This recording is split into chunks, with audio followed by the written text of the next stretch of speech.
টি-20 ক্রিকেটের ব্যাকরণ যখন ব্যাটারদের পেশি রাসফালনে সীমাবদ্ধ হতে বসেছে, ঠিক তখন বল হাতে শিল্পের ছোঁয়ায় রূপকথা লিখছেন গুটি কয়েকজন বোলারই। তেমনই একজন ভুবনেশ্বর কুমার। আইপিএলের ইতিহাসে দ্বিতীয় বোলার হিসেবে 200 বার ব্যাটসম্যানকে সাজঘরের পথ দেখালেন তিনি।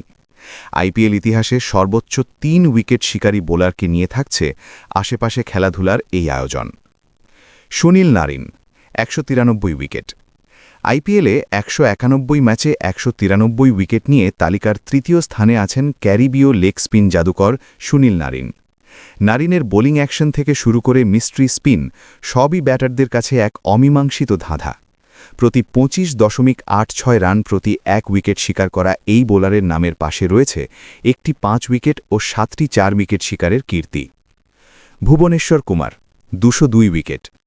চেন্নাইয়ের ব্যাটার আয়ুষ মাত্রেকে যখন প্যাভিলিয়নের পথ দেখালেন, তখন ভুবনেশ্বর কুমার কেবল একটি উইকেটই পাননি, পা রেখেছেন ইতিহাসের এক দুর্লভ আঙিনায়।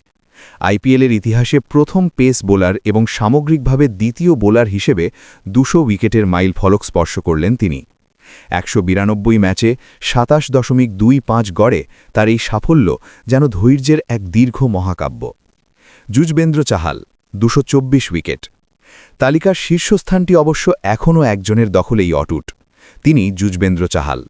176 ম্যাচে 22.68 গড়ে 224টি উইকেট নিয়ে তিনি যেন আইপিএলের সমার্থক হয়ে উঠেছেন। চাহালের লেগ স্পিন কেবল বলের ঘূর্ণি নয়, বরং ব্যাটারের মনস্তত্ত্ব নিয়ে খেলার এক অদ্ভুত দক্ষতা। রান দেওয়ার কিপটেমিতে যেমন তিনি পটু, উইকেট শিকারেও তার তুন সব সময় সচল।